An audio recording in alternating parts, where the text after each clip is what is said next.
उन्हाळ्यात ना गरमीमुळे स्वयंपाक करायचा खरंच खूप कंटाळा येतो. तर अशा वेळेस झटकीपट आणि मुख्य म्हणजे पोटभरीचा असणारा पदार्थ असेल तर अहो हा पदार्थ तुमच्यासाठी आहे. पटकन एक लाईक करा आणि रेसिपी पूर्ण बघा. तर त्यासाठी 2 बटाटे अशा पद्धतीने कट करून काळे पडू नयेत म्हणून चिरून झाल्यावर लगेचच पाण्यामध्ये घातले. आता कुकरमध्ये एक पळी तेल गरम केलं. त्यामध्ये 1 चमचा जिरे, काही खडे मसाले, 2 उभे चिरलेले टोमॅटो, 1 चमचा आलं लसणाचं वाटण, कढीपत्ता, 3 हिरव्या मिरच्या घातल्यावर टोमॅटो अगदी मऊ होईपर्यंत परतवून घेतला. आता ह्यामध्ये काही मसाले घालायचेत. तर त्यामध्ये अर्धा चमचा लाल तिखट, 1 चमचा गोडा मसाला आणि चिरलेला बटाटा घातला. हे 2 ते 3 मिनिटं परतवून घेतलं. आता ह्यामध्ये आपण 1 वाटी तांदूळ घेतलाय. तर त्यासाठी 3 वाटी पाणी घातलं. पाव चमचा हळद, चवीपुरतं मीठ, खूप सारी कोथिंबीर घातल्यावर यामध्ये आपण 1 वाटी तांदूळ स्वच्छ असा धुवून घातला. नंतर चांगलं असं मिक्स करून घेतलं. 1 चमचा साजूक तूप घातलं. पुन्हा चांगलं मिक्स करून घ्यायचं.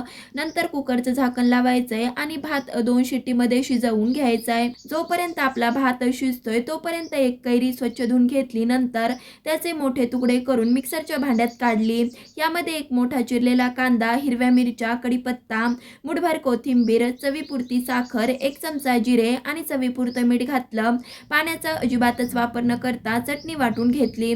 आता बघू शकतायत मस्तपैकी 5च मिनिटात तयार होणारी चटपटीत कैरीची चटणी आपली तयार झाली आहे. लगेचच एका वाटीमध्ये काढून घेतली. आपली चटणी होत होती तोपर्यंत कुकरच्या 2ही शिट्ट्या झाल्या आहेत.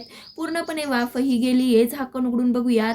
मस्तपैकी असा भात शिजलाय, खाण्यासाठी तयार झालाय. उन्हाळ्यामध्ये काय होतं की जास्त वेळ स्वयंपाकघरात उभं राहायचा खरंच खूप कंटाळा येतो. अशा वेळेस झटकीपट कधीतरी आपल्याला ही सुट्टी म्हणून अशा पद्धतीने झटकीपट बनणारा चमचमीत आलू भात आणि चटपटीत कैरीची चटणी एकदा तरी घरी बनवा. माझ्या घरी तर सगळ्यांनाच आवडलं.